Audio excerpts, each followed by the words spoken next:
Salut à tous, c'est Pang de la chaîne, bienvenue sur cette vidéo qui aujourd'hui va continuer notre cheminement sur débuter l'hypnose et revenir sur quelques points que soulèvent mes apprenants et que je trouve toujours passionnants dans notre démarche et notre réflexion qu'on peut avoir autour de l'hypnose.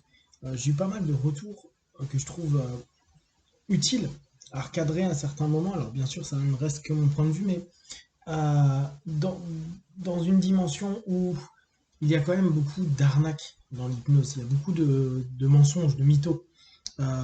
Pourquoi? Parce que autour de l'hypnose, de par même notre histoire, on a toujours eu un accompagnement de l'image de la rue.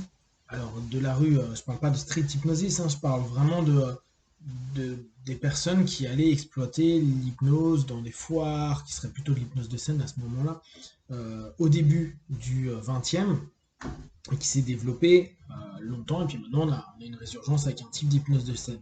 Donc, le fait qu'il y ait des secrets, des pouvoirs extraordinaires, une mythologie autour de notre monde fait que aussi bien des apprenants, et c'est ce qui est logique, que des personnes qui sont sachantes euh, qui enseignent ou partagent ou vendent une connaissance, euh, jouent beaucoup avec je suis la personne qui arrive à faire tout ça en une séance. Je suis la personne qui arrive à induire une, un état de transe en faisant telle ou telle technique. Mais je suis le seul à le connaître. Venez chez moi.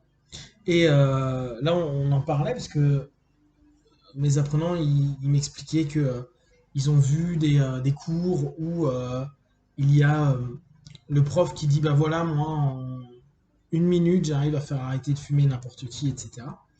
Et il dit en plus, regarde, j'ai enregistré la démonstration. Et quand on étudie, on se rend compte que déjà la session dure au moins une dizaine de minutes, donc déjà pas une, et que entre-temps, je lui dis, mais tu te souviens un petit peu comment ça a été contextualisé? Et toute la matinée, ou plusieurs heures dans la matinée, ont été consacrées justement à ce fameux arrêt du tabac qu'on peut faire en une minute. Donc, en somme, on est exactement dans un principe d'hypnose de scène, sauf que c'est dans le cadre d'une formation, d'un apprentissage, où on conditionne nos apprenants, et notamment le sujet qui pourrait à un moment donné être l'exemple pour la session. Et on est déjà en train de répéter, dire sans cesse que la méthode fonctionne, que la méthode marche, qu'elle a déjà eu des tas de réussites, que c'est quelque chose qui est vraiment extraordinaire, qui va très vite. En somme, je suis en train de créer du seeding, un ensemble de suggestions, directes et ou indirectes, avec plein de marquages analogiques. Ça se trouve même euh, un ensemble d'éléments qui orientent dans des jeux, des pré-tests ou d'autres petits exercices à choisir déjà en amont les personnes sur lesquelles on va décider de faire une session.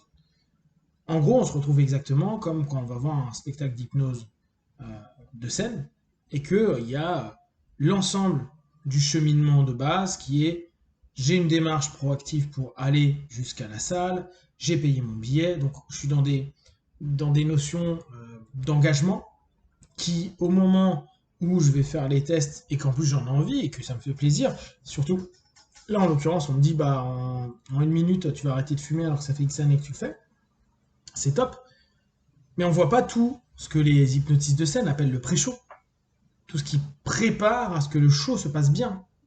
Et beaucoup de professeurs d'école ou même des gens un petit peu plus dans leur monde euh, vont facilement faire croire à des apprenants que c'est leur technique en faisant juste ça qui fonctionne. Je ne sais pas vraiment comment ça marche, c'est la force du subconscient, l'inconscient est incroyable, etc. etc. Alors qu'en réalité, c'est un conditionnement intelligent, très intelligent, technique, et une sélection pour obtenir quelque chose. Et même quand la session est finie, qui a peut-être duré une minute, voilà, là en l'occurrence c'est ce qu'on a vu, une minute, le praticien il continue à maintenir le contact avec le partenaire, il fait une explication, un débrief pendant une, deux, trois, 5 minutes, il recommence un truc pour dire bon, je vous remonte techniquement, ce qui rejoue encore qui l'ancre davantage, qui fait du compounding, hein, donc qui renforce le travail. Il finit à nouveau, il réexplique les trucs, et quand le gars part, il continue à parler de la méthode, du système et de la réussite pendant X minutes. En somme, la session, elle a duré comme ceux qui font souvent de l'arrêt du tabac, entre 1 heure, parfois 2 heures, en one shot. Donc, en gros, il n'y a rien d'exceptionnel dans son délire. Il y a juste un moment ritualisé, vendu, et en plus, il va vendre sa méthode autour de tout ce fonctionnement-là. Et il y en a plein qui font ça. Avec la fameuse induction qui t'emmène dans des niveaux de ouf et que tu vas vivre sur 8 générations, 4000 trucs. Oui, mais non. En fait, si tu le fais à un gars lambda, ton induction reste juste une induction et c'est très bien. Et après, tu as tout un travail sémantique ou un travail que tu as dû préparer dans ton pré-talk ou dans la définition de l'objectif pour obtenir quelque chose d'intéressant que tu auras pu obtenir de façon complètement classique au travers de pré-talk, définition qu'il y a de ta systémie, définition de ton objectif, induction, deepener, quelques suggestions métaphoriques, quelques outils de base, et un émerge, et on a d'aussi bons résultats.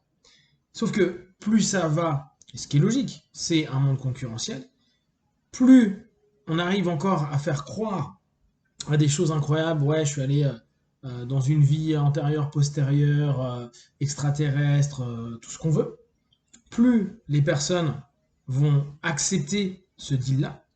C'est très intéressant parce que c'est des hypnoses symboliques, il y a plein de choses à faire dedans. Mais ce qui est chiant, c'est un petit peu le mensonge, le marketing qui est autour où ils te vendent un élément sans te dire que bah en fait c'est un symbole et un symbole tu pourrais très bien le faire au bout de 3 minutes sans avoir tel ou tel rituel ou telle dépense d'argent qui te coûte 5000 balles pour apprendre un truc qu'en réalité tu fais en 20 minutes en ayant compris certains leviers et certaines logiques. Après bien sûr c'est à vivre et à comprendre. Tant qu'on est dans une démarche à vouloir rendre mystique, incroyable, extraordinaire, fabuleuse, hors du commun, l'hypnose, on va rester quand même dans un monde complètement surréaliste où des gens sont prêts à payer des 1000 et des cents pour apprendre d'un gars deux techniques parce que j'en tombe par terre en convulsion ou parce que en 2 minutes je peux sauver ta vie et celle de tes enfants sans que tu t'en rendes compte. C'est relou parce que techniquement ce qu'ils font c'est propre mais ils expliquent pas ce qu'ils font.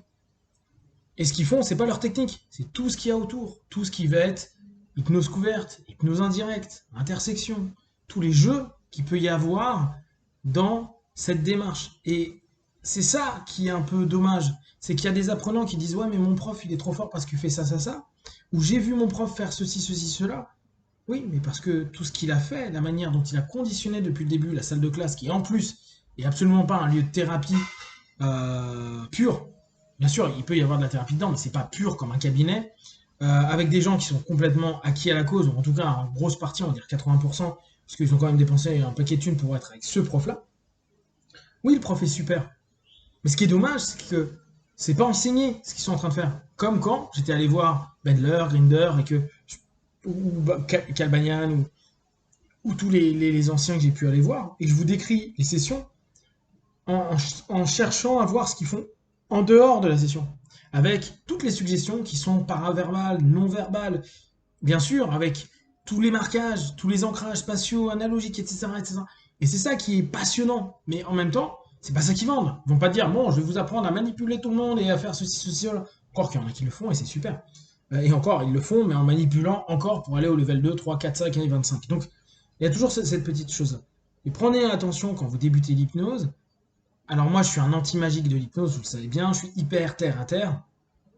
À prendre en compte que si vous voyez quelque chose qui est extraordinaire en hypnose, tout a déjà été découvert en hypnose, tout a déjà été fait d'une manière ou d'une autre, peut-être pas avec les mêmes noms, etc., mais ça existe. Donc, si quelqu'un vous vend un truc nouveau, à part, incroyable, extraordinaire, et ça, juste prenez un instant pour voir ce qu'il y a autour de la technique. C'est souvent ça qui va emmener un phénomène, un travail et une orientation qui est assez incroyable, en jouant avec les valeurs, les croyances, etc. etc. Si vous avez des questions, partagez sur Facebook, YouTube, j'y répondrai le plus rapidement possible. Comme d'habitude de tout ce que je propose, ne prenez que ce qui est bon juste pour vous tester, observer, analyser et conclure. Ciao.